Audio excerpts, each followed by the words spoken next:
Hello and welcome to the Wixoss Diva Live episode 5 review. I'm Cullen. And I'm Honey Panda Bunny. I really enjoyed this episode. It was actually my favourite so far. I'm happy with the growth that Akino has gotten in this episode, and I also feel like No Limit has really matured at this point. So yeah, this episode goes straight into the aftermath of the previous one, having lost against Universe's Beginning, so they are currently out of the running of the Futuring Diva. And we're seeing Akino's obviously depressed from the previous episode, and while I thought this episode was going to deal with them as their relationship as a team, we instead focus purely on Akino's issues, which I thought was handled very maturely, and they explored her dilemma very well. So there isn't any hard feelings from the loss from any of them, which I'm very grateful for, as it could have easily have delved into melodrama. Though I would have liked to have seen more of Hirana taking the loss, as we knew that in previous episodes she has shown her discomfort with losing. So while I would have liked to have seen a bit more of that, I thought it was a really good call to focus Akino here. It was really nice in this episode to have Akino, as you said, take the centre lead, but also kind of have Hirana and Rei be these people that support her from the sidelines. And it was also really nice to be able to see that Hirana can actually support someone from the side. And I think it worked really well here to have these two build up with her and also be there for her throughout her decisions that she makes, and not once kind of have a go at Akino for any of the losses that they get, but rather support her and work together as a team instead. And we see that at the start of the episode where she's at the Tokyo Tower and she was going to meet with them, but they're currently studying. And they said that we can't be there because we're studying. Don't think about the loss too much, just focus on the upcoming battles. And while Hirana and Rei, as you mentioned, they do take a backseat in this episode, they do play an important role for Akino when she comes to a decision and throughout the battle. And then we see afterwards as well that they're incredibly supportive. And I thought that was a really good showcase for them as a team. Akino spends most of this episode, she's spiraled into somewhat of a depression, and she feels that it's because of her and that it would be better off if she wasn't there. Yeah, it is a really interesting scene to have Akino be at this lowest point. We get to see her be at a kind of feverish, sad point at the last episode where it comes out as being more anxious, where here we just get her feeling quite solemn. And something that I think really helps with that is, in the first half of the episode, it's raining, and I really love the sound of rain, and in these real world settings, while Hirana and Rei are studying, and when Akino's working, it just adds this really nice ambience to it, and I think it's a really nice contrast to the previous episode, because when Akino was on the roof, and she was telling her backstory to Hirana and Rei, the rain was there, and it was much more louder to, go with the temperament of the situation, and I thought it's used here as much calmer. It just adds this nice little somber mood that everyone's down, but it's not gone too far.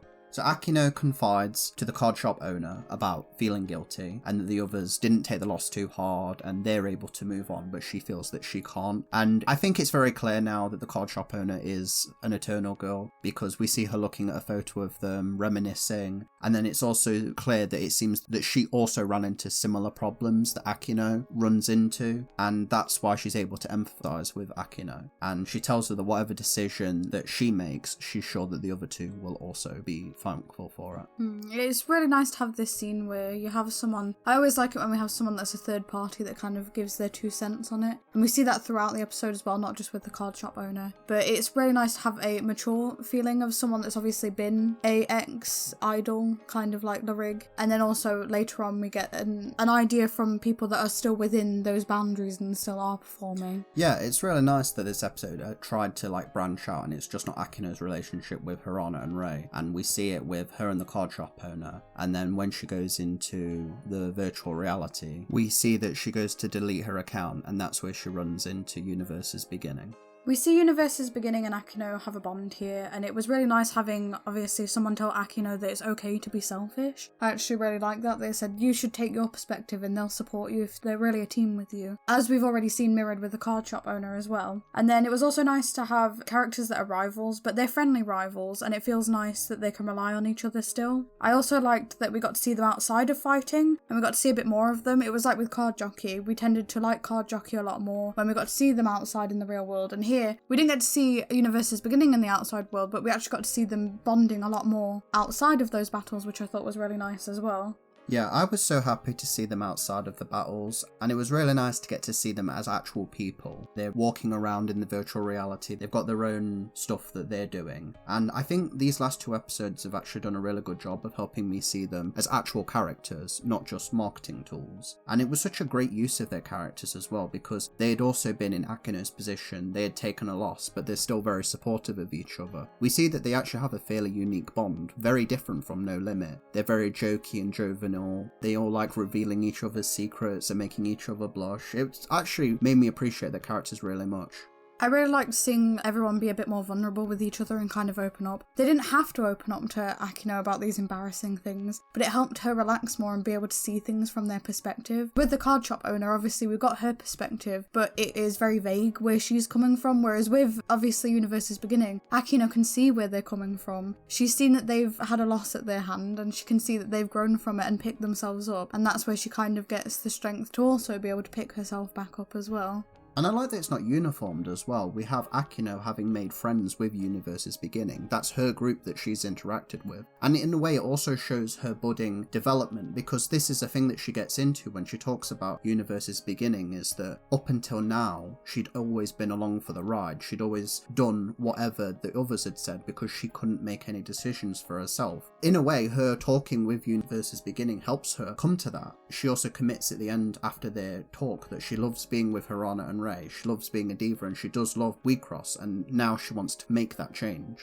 So we come to rematch between No Limit and Card Jockey. This is the final battle of the featuring Diva. No Limit are currently out of the running, but this time we have a twist because Akino is the center, not Hirana. And I actually thought the battle here was actually pretty good. The turns felt more in detail. We saw them putting their signe up, and it was really cool seeing Akino lead the team as well. We even go into the flashback as well where she very much wants to become the center for this battle, and the other two are almost caught off guard by it, but then obviously they're very quickly like, yeah, sure, we'll gladly let you take the reins. Akino turns out to be a fairly pretty talented leader, as we see that she's very strategic compared to Hirana's more aggressive strategies. She's much more on the defensive, and they come very close. And this is something that I was not expecting, is when I was going into this battle, I was just assuming this was going to be their rebound win. This was going to be their win because obviously they'd taken the loss in the previous one. Akino's learned her lesson, and you would assume that that would reward her with a win, but instead we come away with them having taken the loss.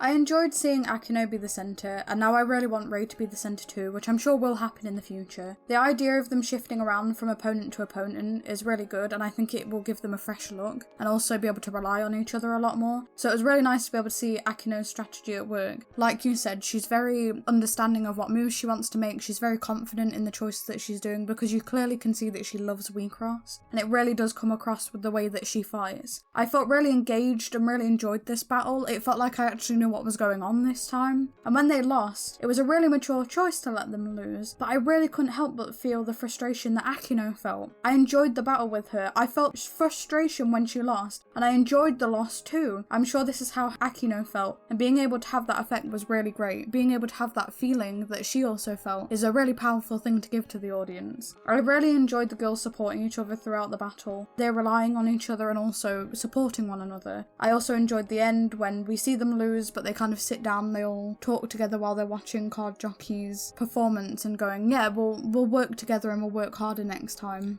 Yeah, and we also see that during the battle as well that Universe's Beginning are also pledging their support to No Limit, cheering her on, and I thought that was a really nice little touch as well. As someone who is a fan of Card Jockey, it was nice to see them get a win, even defeating No Limit, and then even going on to win the tournament, which I thought was really cool. And as you're going on about Akino, it's really cool. She has a flashback when, as they're about to commit their final attack to the incident as when she was a child, the other two around her help her take the courage to do that final attack, and even though it doesn't work out, it's cool that she was able to overcome that obstacle in her life. It's really very mature that at the end of the battle, even though they've lost, she doesn't see the battle as embarrassing anymore, as something that it's a form of humiliation. She now sees it as, this was frustrating, I really wanted to win, and it stings that I've lost. But that's such a good lesson because you learn so much more when you lose a battle. Again, such a mature decision to not instantly have them start winning again, and it just gives Akino even more chance to develop further down the line. And something as well that you brought up up that you want to see Ray is, I remember that when we were watching this episode, at the end of it, you were like, oh, I really would like to see Akino be the center again. And I think that's something that's helped in these last 2 episodes is we're a bit more invested in the characters now. We actually want to see where these characters will go. While in the beginning it was more they're fairly template, but they actually are starting to feel like actual characters now, which I think is very impressive. And as you mentioned as well, No Limit go on to watch Card Jockey's Diva Time, and we see that all 3 of them are fairly back to normal. They're laughing, they're joking, and they overall enjoyed the tournament despite the loss, and they commit to being a team and having a big group hug at the end. So I thought overall this had a really nice message for an episode. So thank you very much for listening. Thank you very much.